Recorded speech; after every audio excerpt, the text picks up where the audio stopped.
Hi guys, this is Himanshu Sewal Sewal classes में आप सभी का स्वागत। उम्मीद करता हूं आप सबके फिजिक्स के एग्जाम की प्रिपरेशन अच्छी चल रही होगी।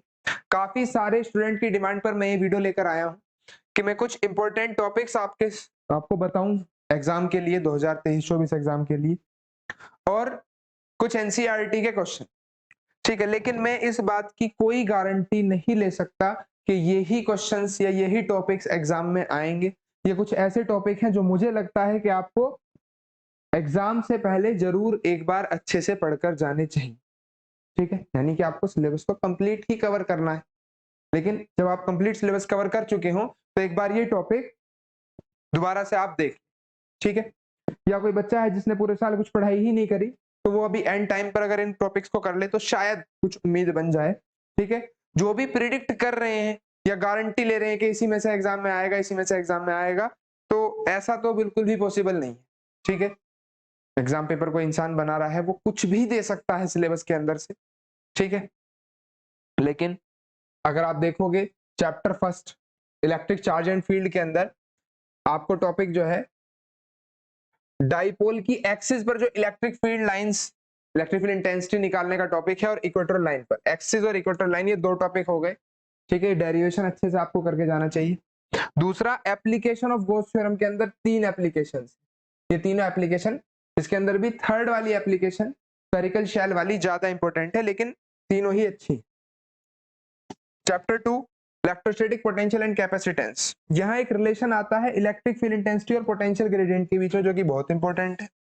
Energy stored between the plates of parallel plate capacitor, half CV square का जो ये प्रूफ है, ये काफी इंपॉर्टेंट प्रूफ होगा, तो इन्हें आप जरूर एक बार देख जाएं।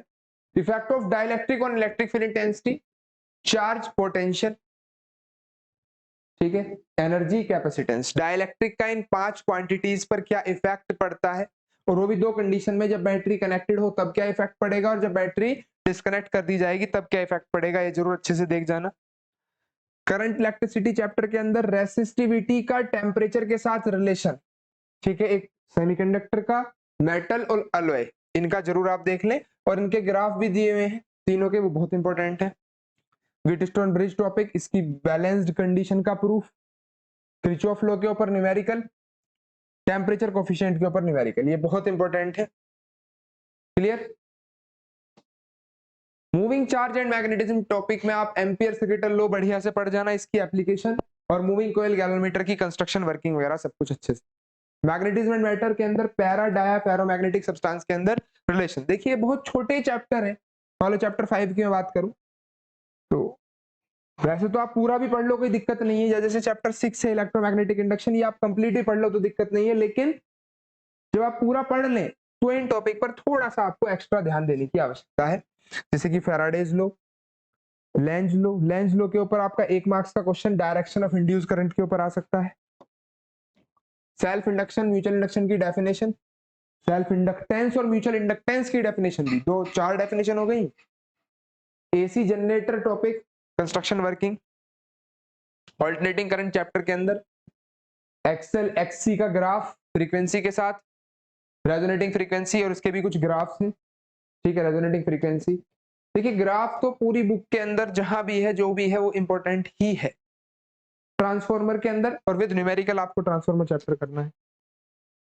Electromagnetic induction, sorry EM wave, छोटा ही चैप्टर है, कंप्लीट कर लेना, लेकिन इन टॉपिक पर ध्यान देना। ईएम वेव की एक तो डेफिनेशन, एक production, displacement current, EM spectrum, पूरा जो है gamma ray, X ray, UV rays. कुछ बच्चे कहेंगे भैया छोड़ ही क्या दिया, तो मैं पहले ही कह के चल रहा हूँ, छोटा चैप्टर है यार, पूरा भी पढ़ लोगे तो इतनी दिक्कत वाली बात नहीं। रे ऑप्टिक्स बड़ा चैप्टर है, सबसे पहली चीज तो रे ऑप्टिक्स के अंदर न्यूमेरिकल आएगा।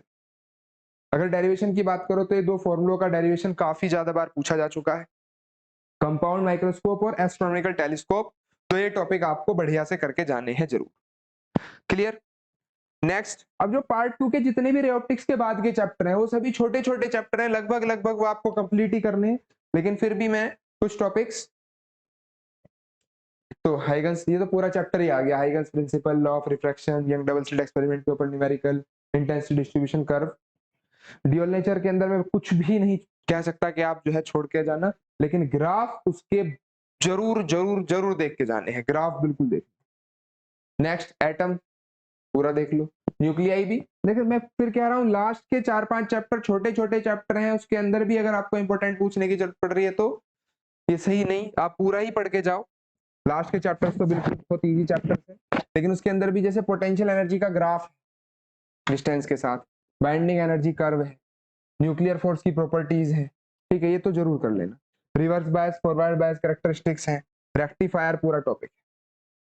तो ये कुछ इंपॉर्टेंट टॉपिक्स हैं जो आपको 100% करके ही जाने चाहिए जब सिलेबस कर लें, या जो बच्चे बिल्कुल भी नहीं पढ़े पूरे साल तो एंड टाइम पर वो इन टॉपिक्स को जरूर देख ले, मे भी आपको कुछ यहां से मिल ही जाए एग्जाम। अब एनसीईआरटी क्वेश्चंस को लेकर देखिए मेरी राय थोड़ी अलग है। एनसीईआरटी बुक सीबीएसई की तरफ से आपको मिली हुई है जो आपको पढ़नी है एग्जाम के लिए, यानी सबसे इंपॉर्टेंट बुक एनसीईआरटी है, यानी उसके एग्जाम्पल और उसके क्वेश्चन सबसे ज्यादा इंपॉर्टेंट ऑल ओवर सारे ही हो। बहुत ज्यादा नई बुक के अंदर क्वेश्चंस दिए भी नहीं, एडिशनल क्वेश्चन सब काट दिए, और वैसे एक्सरसाइज के क्वेश्चन भी काफी कम कर रखे हैं, ठीक है।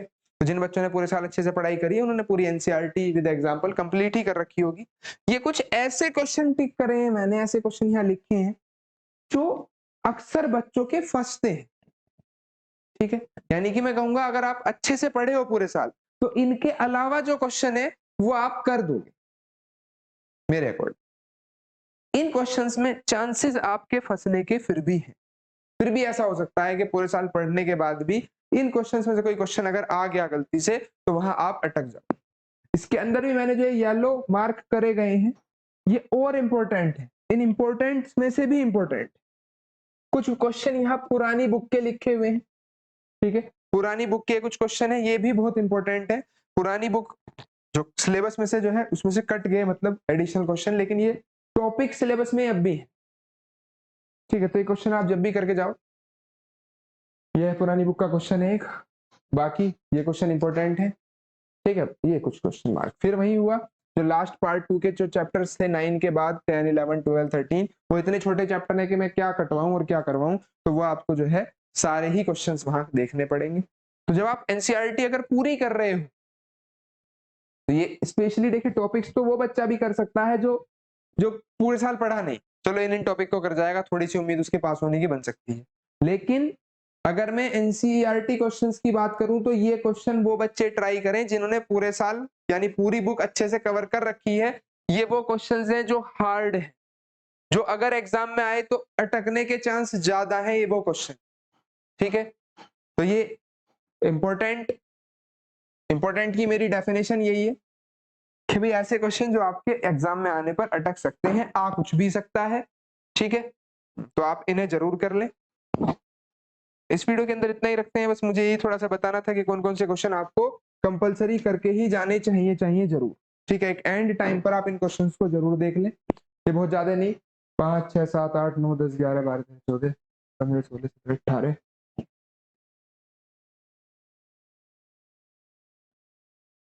37-38 क्वेश्चन आ रही हैं, यानी 40 मान लो, ज्यादा से ज्यादा 40 क्वेश्चन पूरी एनसीईआरटी में से वो हैं जो इंपॉर्टेंट, ठीक है। चलिए इस वीडियो के अंदर इतना ही रखते हैं, थैंक यू। वीडियो को ज्यादा से ज्यादा बच्चों तक शेयर जरूर कर देना, लाइक कर देना, चैनल सब्सक्राइब कर देना।